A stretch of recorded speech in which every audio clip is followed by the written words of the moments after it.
Cheers. Cheers.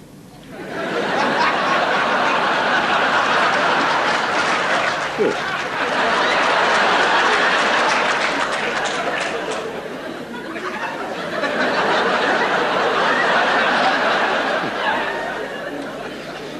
It's the terrible stuff about drinking. And drinking other people's health, you screw up your own. Strange thing about working on television, if somebody's seen the show and they haven't enjoyed it, they'll never really walk up to you and say, I haven't enjoyed the show. They'll walk up and say, I saw your show the other day. Smashing. Really was great. 45 minutes, it went by just like 30 minutes. Smashing. The only thing I thought one of those gags at the beginning was a bit near the knuckle. And some of the sketches you do, I mean, you really can see the end of them, can't you? I mean, and even though I'm not religious, those religious gags you do in the sketches, I mean, you really do hit out a bit hard. I think it's, you know. And as for that end sketch, I mean, I said, you didn't really enjoy the show? He said, no, I didn't even watch it. And actually, you get a tiny bit wary of people coming up to you talking about the television show. A fellow came up to me the other day and he said, "Ah, you're the Irish comedian with half a finger." And I said, "No, I'm the Irish comedian with 9.5 fingers." And expressions like, "Saw your show on the telephone." It was lovely when people actually, I don't know why, but they woke up and say, "You know, you're my greatest fan." Would you mind giving me my autograph? Yeah, what's your name? I had a lovely one, actually. Somebody walked up to me in the station one day and he said, "You used to be a comedian." And as you know, we have various actors in our show. And somebody, I don't know what the hell he meant by it, but he said to me the other day, he said, "Those actors in your show." And I said, "Yes, what about them?" He said, "Are they real people?" I actually mentioned, despite the BBC's scissors, I got it through. I mentioned on the first show the word contraceptive. Done it again. And I had a letter from a young lady in Ireland who asked me, what is a contraceptive? All I can say, madam, if you're looking in, a contraceptive is something that the English use at every conceivable moment.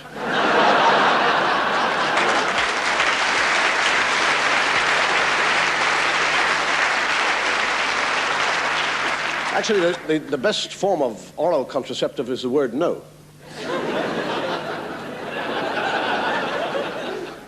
And I'm also asked why I never laughed at my own gags. See, I don't like laugh at your own. I mean, the reason I suppose I don't laugh at them is because I've heard them before. But I don't really like comedians saying, "Here's one." Oh, yeah.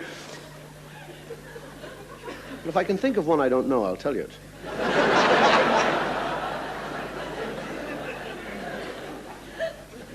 He was a drunk. He's a drunk in a train. And he's sitting there and he's got his ticket in his mouth. And the ticket collector comes in and he says, "Tickets, please." And everybody else goes and hands them up. And he goes over to the drunk and says, "Ticket, please." And the drunk goes.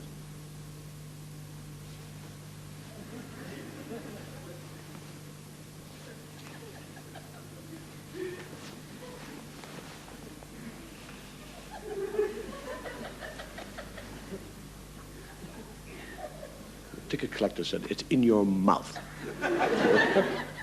Takes out this soggy thing and hands it over. And off he goes. The fellow sitting in the corner, he said, I suppose you found yourself rather silly in a situation like that. You know? He said, I suppose you know, looking at yourself, you were rather stupid, actually, sitting there with a ticket in your mouth and searching your pockets. I was sucking off the date.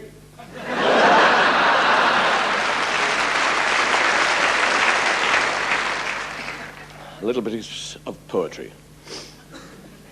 It all began with God's love for man, when Adam and Eve were lovers, and Cain and Abel learned and lost the love for brother for brother. There is maidenly love for the boy that she loves. As they learn to love together, there is sisterly love, there is fatherly love, there's a family's love for each other. But the greatest love, the love of loves, more tender than that of a mother, is a gentle, noble, compassionate love of one drunken sod for another.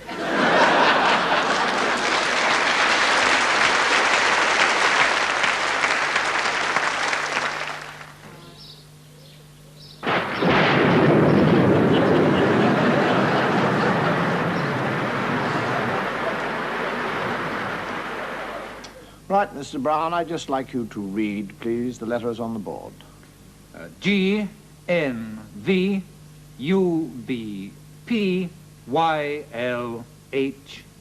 Very good. Now we'll try the other eye. M-T-O-M-W-R. Very good. I can't see anything wrong with you at all.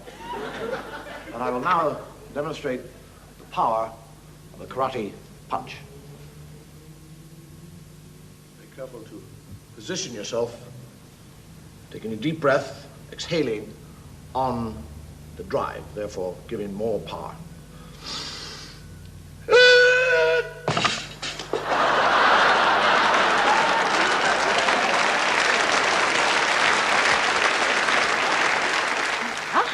Now, here's your overcoat, dear.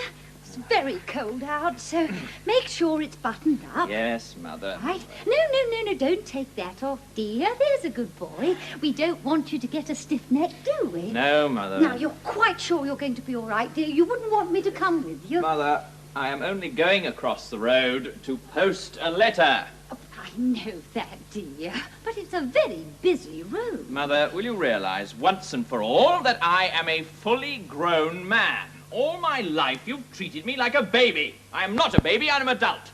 And now I am going out of this door, crossing the road, posting this letter by myself, alone. So there.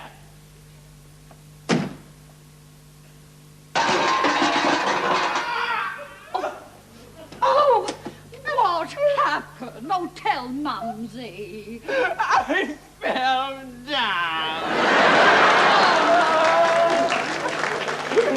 Oh, I think it was very nice. That was lovely. Lovely music. Thank you. Oh, thank you.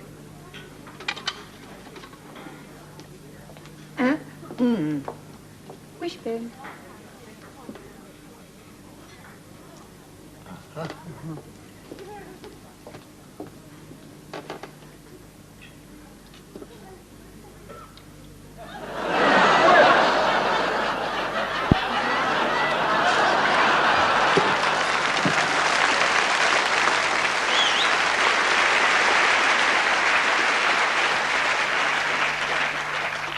I've been living in England for over 20 years.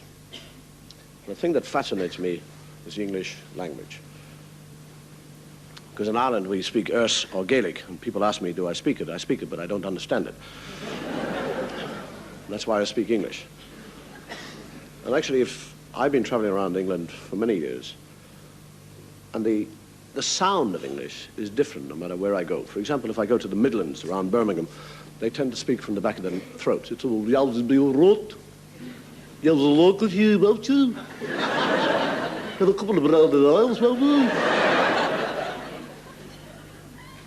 You go to the West Country, they speak from the top of the mouth.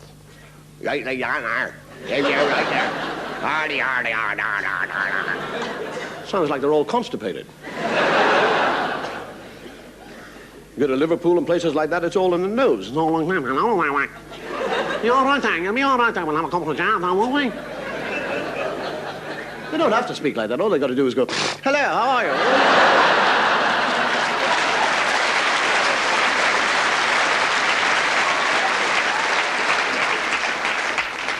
And the capital, London, for some reason or other, they're always asking you questions. I was out last night, wasn't I?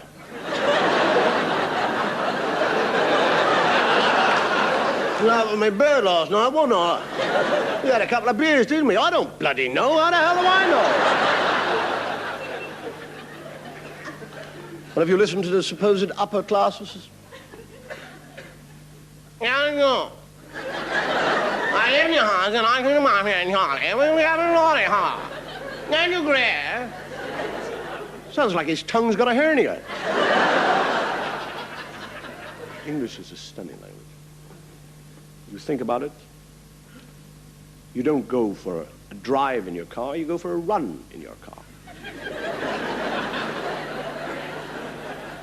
Go for a spin on your bike, and you go for a trip on a ship. We had a lot of trippers on our ship. They were falling over all the bloody time. You go to a football match, you do not stand. You do not stand in the stand. You sit down in the stand. You're not allowed to stand in a stand. If you want to stand, you leave the sitting down part of the stand and go to the standing part of the stand. And here's a contradiction. If freight sent by ship is cargo, freight sent by a car is shipment.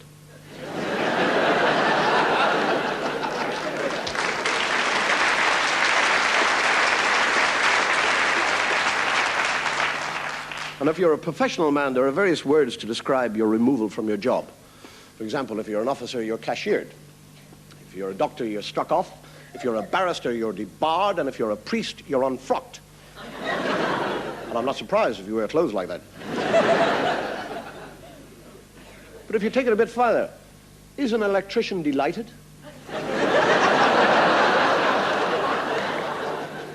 Is a model deposed?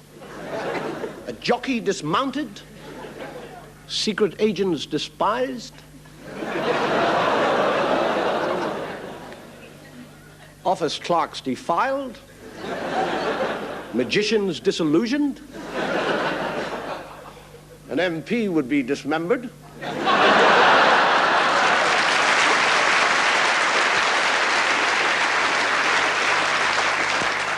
A poof would be decamped? Prostitute would be delayed? Excuse me laughing, I haven't heard that one before. Comedy relies on reaction. It sets off its own sequence of events. For example, if I tell a gag and you laugh, your reaction makes me react to the way that you react. So that when I tell another gag, I put more into it than I would have done if your reaction in the first place hadn't been as good as the reaction that it was. Whatever you do in life or whatever you say in life causes its own reaction. What that means and where it's taken us, I have no idea, and I don't know what your reaction is going to be. But we'll wait and see. And another thing, it's all very well you lying there saying how ill you are. What about me? I've been to fetch and carry 33 years of slavery, isn't it? That's what my marriage has been. Oh, and don't sniff. Oh, stop gasping. Oh, and don't mumble. I'm going. Oh, yes, going, are you? Going where? I'm dying. I get away from your endless nagging.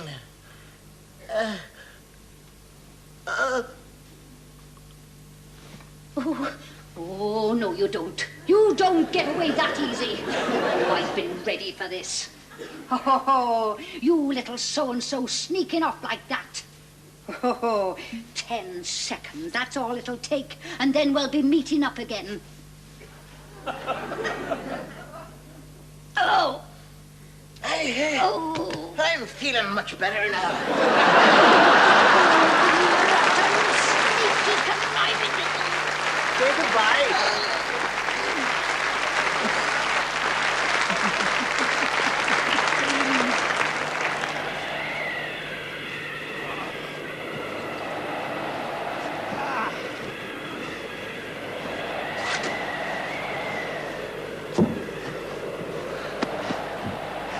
We've done it! Mount Everest! That makes me the highest man in the world! Ah, but Benson, you're forgetting one thing. I'm a little bit taller than you. That makes me the highest man in the world. Not if I stand on my tippy toes. But if I stand on my tippy toes, I'm still the highest man in the world.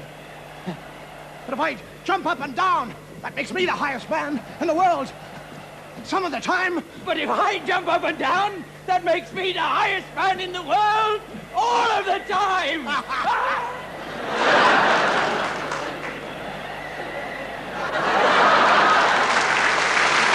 You understand the plan? You go up the road a bit, give a bit of a thumb, show a lot of leg. Yeah, and make sure it's a man driver. Right, when he stops, we leap out from behind the bushes, clobber him and nick the motor. Right. Right? Got it? Right. Right. Right.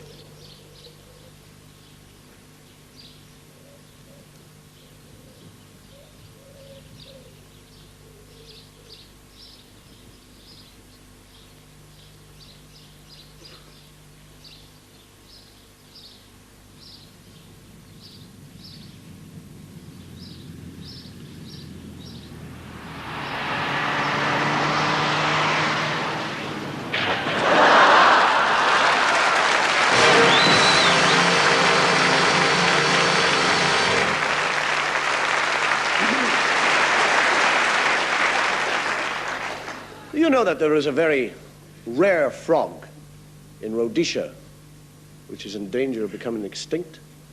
It is known as the wide-mouthed frog. And they all got together, these frogs, because they're frightened that they will be totally wiped out. And they're not prepared to just sit back and let it happen. They want to do something about it. So they all go, what are you going to do about it? What are you going to do about it? I don't know. What are you going to do about it? So they elect a spokesman called Bartholomew. But you can't say Bartholomew like that. Because right. And he goes off to see Mr. Ian Smith. He said, Mr. Ian Smith, I am the representative of the wide-mouthed frog. And we are in great danger of being wiped out. And we are very necessary to the ecology of the world because we eat flies and spiders and insects. We are very necessary. And Mr. Smith says, go away, frog. I have enough problems of my own with all these Kafirs. Don't come with me. All these black men are trying to screw up my democracy.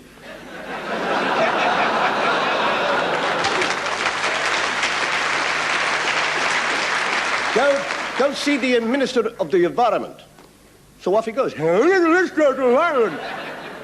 I'm a wide-mouthed frog and we are danger of an extinction. And he said, go away, I've travelled with the gorillas. Go away. So he goes to the police inspector. Police inspector, I'm a white frog man and I want to think that we are in danger of being wiped out totally. And the police inspector said, go away from me, frog, I don't even like you. So eventually what the frog does is forget about man. And he thinks he will plead his case to the animal kingdom. So he goes over to a big elephant and he goes, Mr. Elephant! Mr. Elephant! I'm a wide-mouthed frog, and we are in danger of becoming extinct. And the elephant looks down and he goes, you have troubles? What about me? My tusks. Fellas are chasing me all over the veldt, trying to get my tusks. I can't worry about you. I'm sorry about you, but I've got enough to worry about. So the wide-mouthed frog goes off and sees the fan-tailed phantom. And goes, fan-tailed little frog! And we're in danger of becoming extinct! And the fantail says, well, we are too. We're being chased all over. The fellas are trying to get the feathers from me. He said, oh, sorry. Well, can't you do anything? He said, no. So the little wide-mouthed frog eventually is sitting by himself on the banks of a river, sewed down at the mouth. Oh. Little tears. We're gonna die. Little frogs are gonna die. All of a sudden, he sees a crocodile. And he thinks, crocodiles. He'll help me because they're in danger of becoming extinct. People are killing them and making bags and shoes out of them. he'll help me. And he goes, Mr. Crocodile, Mr. Crocodile, wake up, Mr. Crocodile, wake up. I'm a wide-mouthed frog, and we are in danger of becoming extinct. And the crocodile says, I love to eat wide-mouthed frogs. And the wide-mouthed frog said, you don't see many of them around nowadays, do you?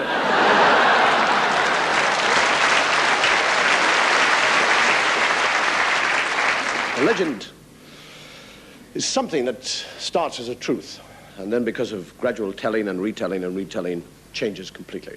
It's rather like getting a snowball and rolling it down a hill. The more it goes, the more it gathers, changes its whole shape, style. And we're no different. We've got here some rather famous legends which we have added our little bit to.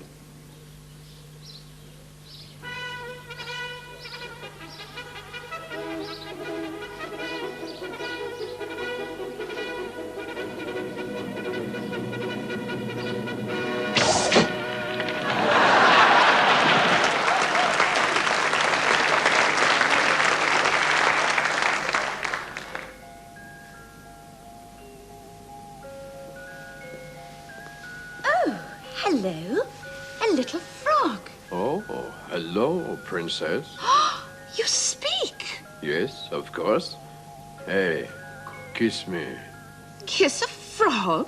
But surely you have heard the story of the princess who kissed the frog. Oh, yes. And when she kissed him, he turned into a handsome prince. Well?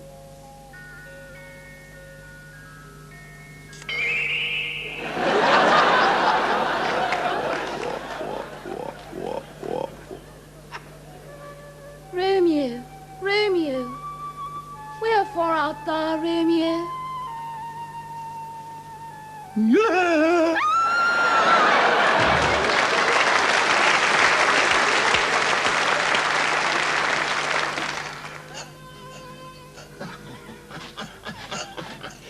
After 15 years of scratching this wall, I, Monte Cristo, have but a few moments for freedom.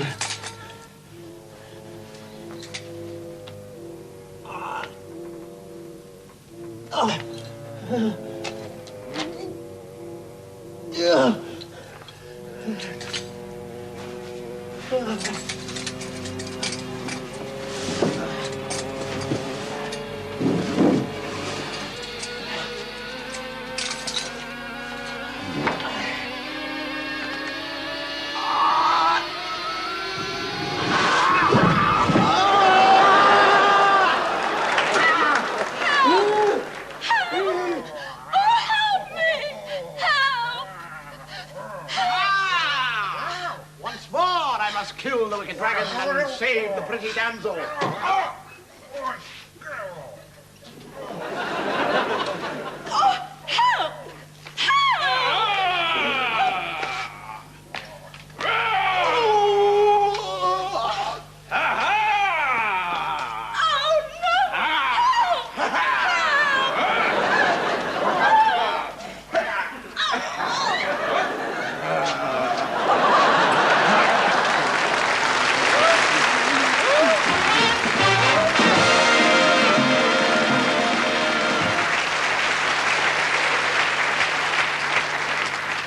Not exactly the way children like to hear it. Actually, of all the people in the world, I think the most logical people in the world are children. They do away with all the waffle. They're not bothered about things like diplomacy. They get to a point. I was listening to a father talking to his daughter about road drill. And he said, now explain to me what happens when you come to a road. And she said, well, I stop, I look right, I look left, I look right again, and I listen. And if there's nothing coming, I walk across the road. And he said, that's very good. What happens if something's coming? She said, I got run over.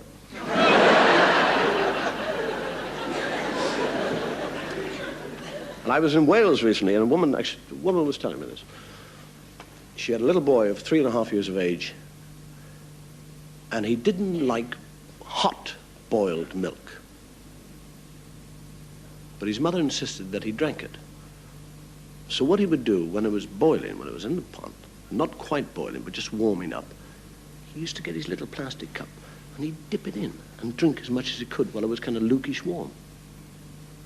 And his mother caught him at it one day. She clipped him over the ear and said, "Don't go near the pot when it is on the stove. You could pull it down and burn yourself very badly." So she put the pot back on the stove, filled it up, went out the door, left it open, and watched him.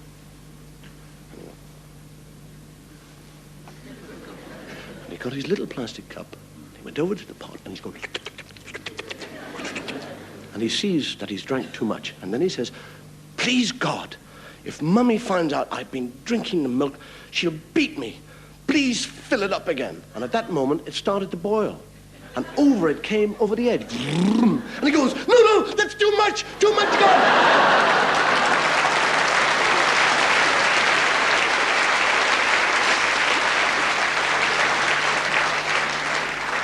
Actually, it's incredible when you think that children actually grow up and become sensible human beings. I mean, the way we treat them. When a child is born, do we, the parents, do we ask the child? Do we say, "Would you like to be born? Would you like to come into the world?" We don't consider them in any way at all. We get together, and 9 months later, because of that relationship, he is on his way in. And what is the first thing that happens to him when he gets into the world? He's suspended upside down, and somebody is beating the life out of him. And all he can think is, "I haven't done anything. What will they do to me if I do something?" And people think that it is a natural process for a child to lose its hair after 5 days. Rubbish! He's worried to death. And what is the first thing he sees, apart from his mother? His father. A hairy monster, leaning in over the cot, smelling of whiskey and cigars, saying, "Oogly dig woogie, witchy guggle duggy, buggy woogie doogie." And the kid is sitting there thinking, "That's the idiot that's going to teach me how to speak English?" When a child is born, its skin is new, it's tender, it can be easily irritated and made itchy. And what do we do as parents? We dress them in woolens, which make them itchy. And then to make sure that they don't scratch themselves, we put little mittens on them. And then we sit around wondering why they're screaming all day. Have you ever seen a mother give a child the first bath? Does she ever test the temperature of the water with any part of the person who is having the bath?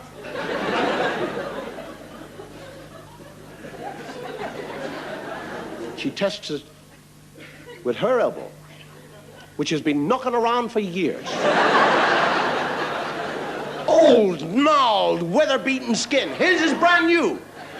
He goes, "Yeah, that's all right." Boom, in he goes.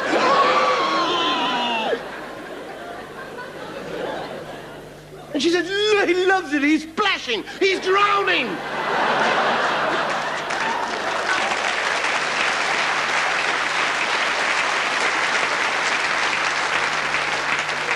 He's drowning and he's half boiled. And she's saying, "He loves it. Look at him." You ever see a child that's nice and pink? Don't sit thinking that's the bud of health. Believe me, that's not healthy. He's half boiled. And people, I don't know, adults, they're always probing children. They're always digging at them. They take this and they explore children. They go googie doogie, noogie, woogie woogie, doogie woogie. And it's always that exposed area between the nappy and the vest. There's a kind of 4-inch strip across the belly. You know, woogie doogie woogie woogie, boogie doogie woogie. I am the only person in the world with 5 navels. They're always sticking their fingers, dirty, nicotine-stained fingers into babies' mouths. Doesn't the baby have any teeth? Don't they know if the baby had any teeth, they wouldn't have any fingers? You watch the process of feeding. The mother spoon-feeding her child. Now, you and I know when we are hungry, and you and I know whether we like to eat the food or not. But when it comes to feeding a baby, none of that comes into consideration. He is going to eat it whether he is hungry or not, whether he likes it or not. They get the spoon, and the baby food.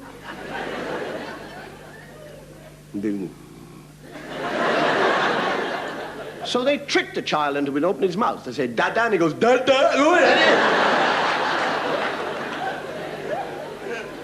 So he spits it all out, he goes, and it's all gathered up and shoved back in again. And he turns his head, and it's...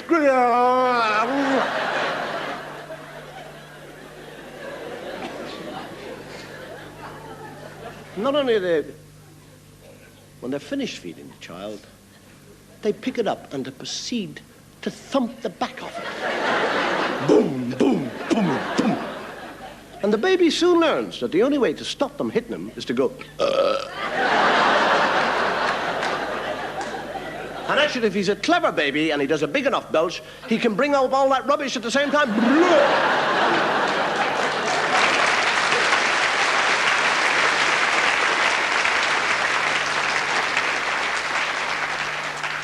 And have you ever noticed that everybody buys a baby a rattle? They have never once given a thought, does the baby like the rattle? Does he want the rattle? They buy him the rattle. Anytime a child goes out into a pram, the rattle goes with him. And people walk by and they go, "Hello, baby." After about a half an hour, I think, screw this.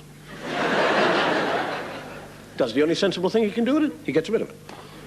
And as soon as he gets rid of it, what happens? Somebody comes along and picks it up. Did the baby drop the rattle? So he gets rid of it again, and some other idiot comes along. And the kid is sitting in there thinking, take that rattle, stick it somewhere you can rattle it yourself, but don't put it in here!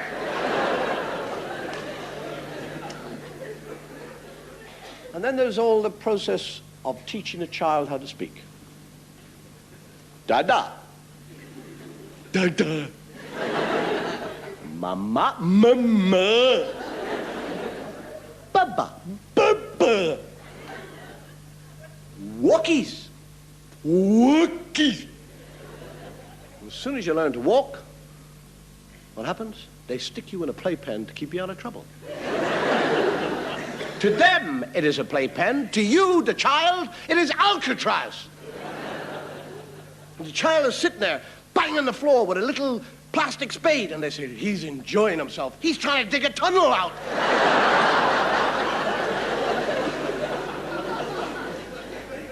And then the day comes when the father takes the child by the hand to take him out into the world to educate him.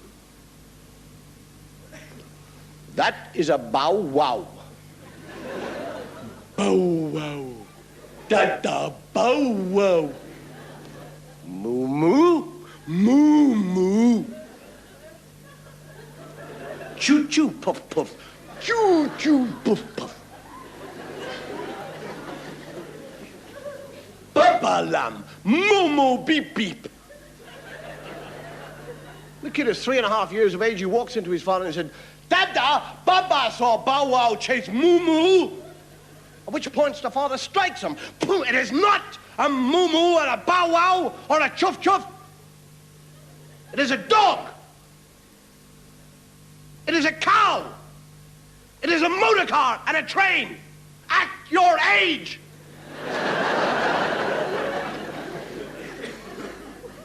The most amazing thing is actually how children learn to read nowadays. They learn their alphabet phonetically.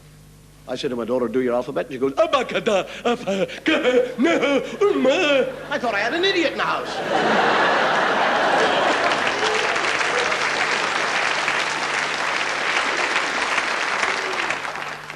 Dog is no longer dog, it is a production. What's that? Duh. Good. Now, what's the next letter? Ooh. Not O. How do you pronounce it? Right, now put the two together. Very good. What is the next letter? G. How do you pronounce G?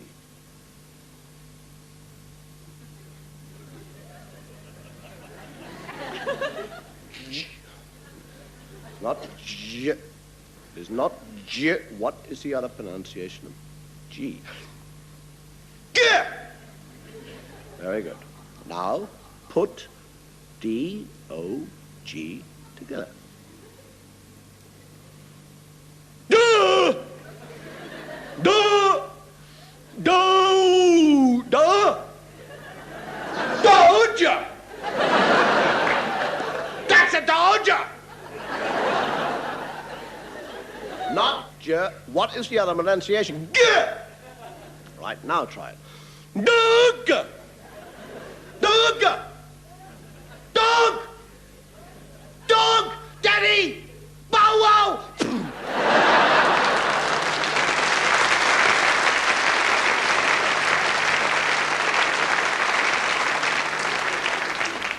"14 years of age."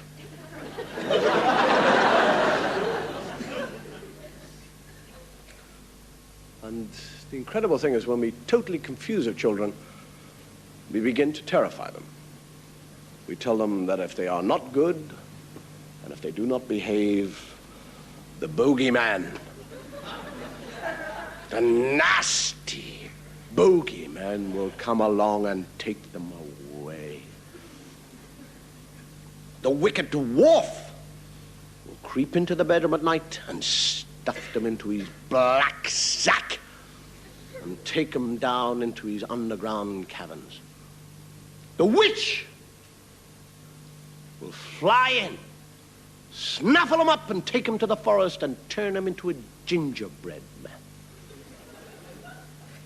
And the kid sits in his spoon and he is terrified. And all he has got for security is his thumb. And he starts to suck it. And what do? We tell him if he sucks his thumb, the great long red-legged scissor man will come along with a huge pair of scissors and snip, snap, snip his thumbs off. Consequently, when the child goes to sleep at night, he has nightmares. He wakes up terrified. And the mother and father run in and say, "What is the matter with my little baby?" And he goes, "It's a dwarf! And the wicked witch, she's going to turn me into gingerbread and going to eat me. And the big fellow with the long leg, and she's going to snip me down now." And they go, "Oh, darling, darling, there are no such things." All right, now, be a good boy. Go back to sleep. Yes, good boy. Because if you're not good, the bogeyman will come along.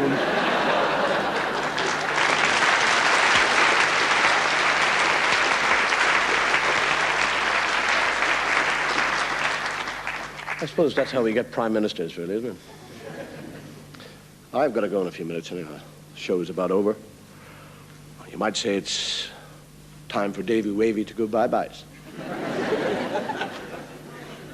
But before we go, I have one last sketch. If you ever notice on American television, there is always at least one black man.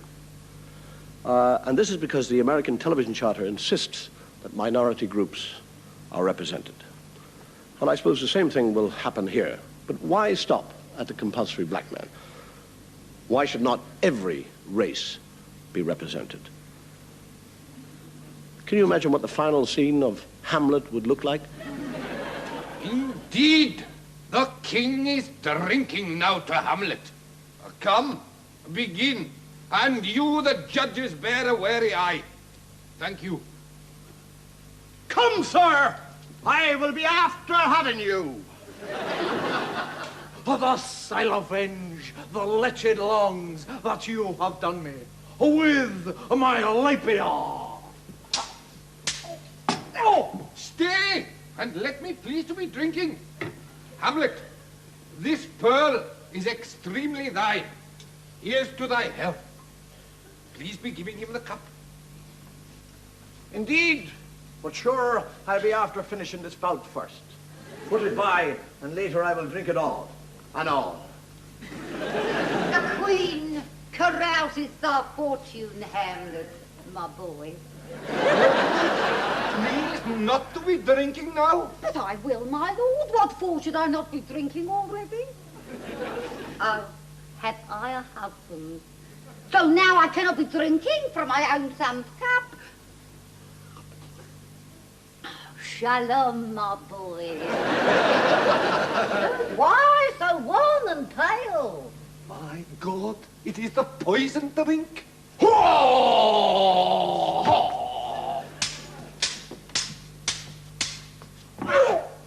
Ow! Stone the bloody crows! Bleed on both sides! Or justly killed by my own treachery. Oh, it is the drink, my boy. All my life. That is the end of it. Hamlet, thou art slain of the king, of the kings to blame. I thought I'd been a bit too slow. Now you'll join me, mother in hell. Oh, my goodness gracious. Monsieur, I am dying. To true sport. There is no sound at all. At all. At all. Oh, bleeding woe. Good night, sweet prince, and flights of angels sing thee to thy rest.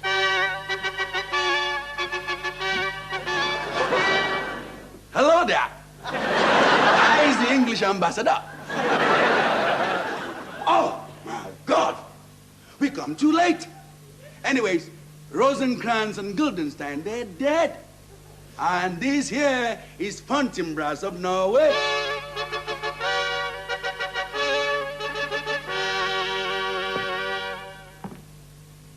More woeful sight ne'er did mortals see. Ah, tragedy. Ah, death. Ah, to hell with it. Let's go and have a drink, Jimmy.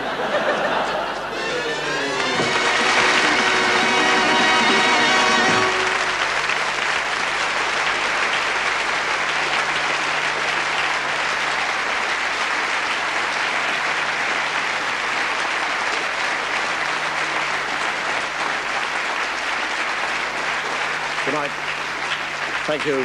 May your God go with you.